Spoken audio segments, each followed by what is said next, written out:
Hello, all. Welcome to study 105 from the Solving Harder Studies to Improve Chess Calculation series. This endgame composition comes from the Russian chess composer Arkady Yaroslavtsev.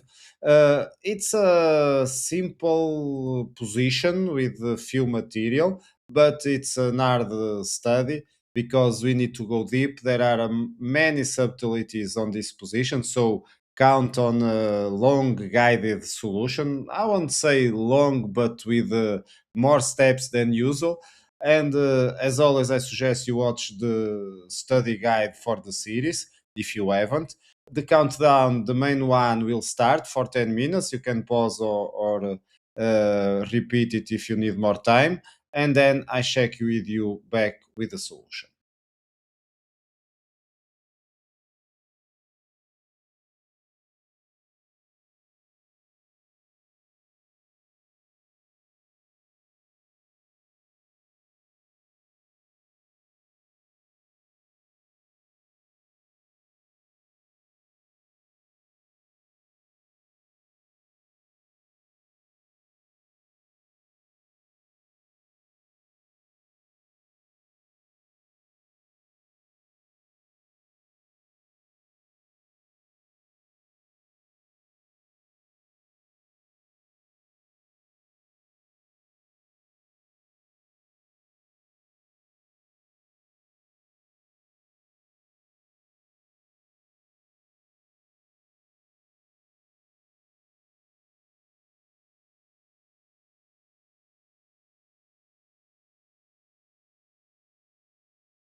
And here we are, and of course, white wants to draw, but needs to take into consideration that black has 2 pawns. Of course, bishops in the same color, it's even worse. And black is threatened to advance the e pawn with check, with a discovered check, so reaching e2 very fast, and then with another pawn. So over here, we basically have two options: either go with the king b2 to stop one of the pawns, or go with the check on f7, and the king moves and we grab the other pawn. So let's see first the bad move, which is king b2. Why this is a bad move? Because of course here black can simply advance the pawn, so e3. Notice that if the pawn now reaches e2, it's bye-bye, it's going to be promoted to a queen. So we need to come up with our bishop, either one side, let's say over h5 or b5. We need to make a choice. Nevertheless, not any one of them is going to work. Why? Because the king has now time to attack the bishop. Of course, the bishop, we need to keep it, otherwise it's easy for black to promote the other pawn. So moves the bishop away, and as soon as the bishop goes away, the king has time to reach the pawn, so now protecting the pawn and threatening to promote the other. Notice that it's impossible to stop the forcing the bishop to sacrifice for the pawn. Let's say, for example, over here, let's make just some moves. Let's bring the bishop here. We just bring the other bishop. Now let's say we can lose some tempo. And now if the bishop goes to one side, I just come here. So next move, I can advance the pawn and force the bishop to take. And then it's just easy win with the bishop and the pawn to promote. And if the bishop, let's say over here, goes back to the same diagonal, then I just come back, and then again the same. I will force the advancing of the pawn, and so it's bye bye. And the same goes if the bishop goes to h5. So if it goes to h5, of course now I need to protect the pawn. I am protecting the pawn, but now, as you can see, we get more or less the same position. We're just going to maneuver with black's bishop and force white to sacrifice. So coming back to the first position, we see that from the two options, we have only one, which is good because makes it easier to go deeper. And now, of course, the king needs to move, and the best is to go in front. And now, of course, we take the pawn. So now it's black to play. Of course, now it's not the time to advance the pawn, so we are checking the king, but the king has time to approach the pawn. If the pawn now advances, the king can come, and now maybe I can protect, but there's no way for black to force it anymore. We get our draw. So the idea doesn't work for black. So black needs to go and attack the bishop. And from here, of course, we need to think. And so we get the first guided stop. So another 1 minute for you to think, and then I catch you with the continuation.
And here we are. Of course, we need to protect our bishop. Of course, there's no way about that. So we have more or less few options for that. If we go to a4, then it's going to be easy for black to force the win. Just come with the king to d2. So now we are facing the advancing of the pawn. So the bishop may try to control the diagonal, but now we get the discover check with advancing the pawn. So the king moves. And basically, we can't advance the pawn immediately, but we just bring the bishop controlling. And now, of course, after this, now next move we are going to promote, so it's bye bye white. Black is going to win. Without this option, well, the other natural option is to go to the square that controls the advancing of the pawn. But the same goes. Now the king comes to attack the bishop. Let's say the bishop goes to h5. Now I advance the pawn again, discover check. So the king comes to b2, and now I get this maneuver, which is common in the same bishops of the same color in the game. And now, let's say, for example, the bishop tries to stay in this one. Now, of course, taking just allows black to win very fast. And sorry, over here. And if it moves away, well, simply advance the pawn, because when the bishop comes back, not in time to solve the problem, and it's game over. So by exclusion of moves, only because of that, we need to find this one, this brilliant one.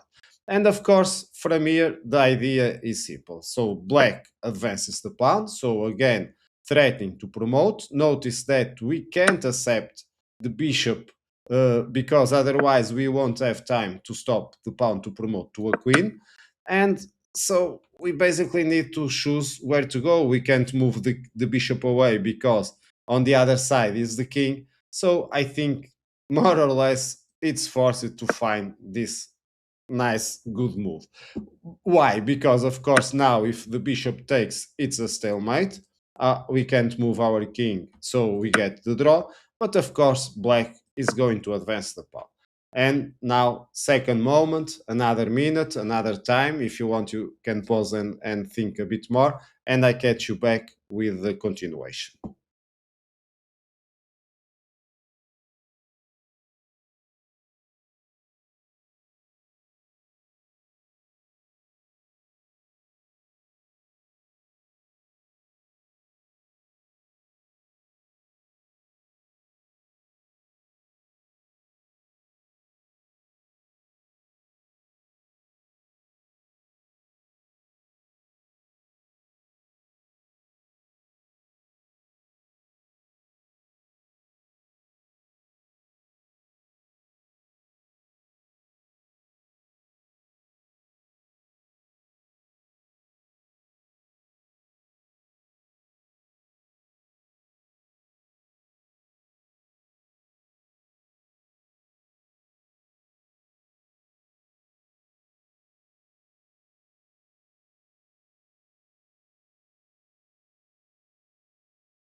Yes, black is giving a big fight. So over here, what are our options? Not many, because we can't, of course, accept the bishop, because otherwise we are going to be mated. And there's only one way. It's to play this brilliant move. Why? Of course, the pawn is not going to take, but the idea is we are thinking, okay, it promotes to the queen and we get a stalemate because the bishop can't move because it's pinned and the king can't go anywhere. Notice that the bishop here is controlling the last escape square, so it's a draw by stalemate. But of course, black, of course, the same goes with the rook. But of course, black could go, for example, with a knight. And over here, we need also to be careful, of course, because the right move, of course, is going, staying in this diagonal, of course. And now it's a bishop against bishop and knight, and it's a draw. But don't make the mistake of going to the other side. Why? Because then black can simply check our king. Notice that if we are going to d1, it's a fork. We are going to lose the bishop. And then knight and bishop, it's a winning endgame. Even if it's hard for you, you know that it's a win. And if the king goes to the other side, well, the same goes because it's a discover check. The king moves, and then I grab the bishop, and so I have another win for black. So be careful, be careful. Although it's a win, we need. Oh, no, it's a draw. Sorry. Here we need to stay in the same diagonal. But now the final question: what happens if it's a bishop? So another minute, and I'll come back to finish this one.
Finally, let's go to the finish line. And I hope you haven't played the same move with the knight. Why? Because if you did that, well, you are going to lose. The bishop comes here, so the king is trapped without being able to move. And of course, the threat is going to be a checkmate, whatever you do. Let's say you offer the bishop and then you get checkmated. And the correct continuation, of course, is going to the other side. It's the only way to keep the game going on. Of course, this is a draw unless one player makes a big blunder. And hope you also have enjoyed this one and catch you up with future ones. Bye bye.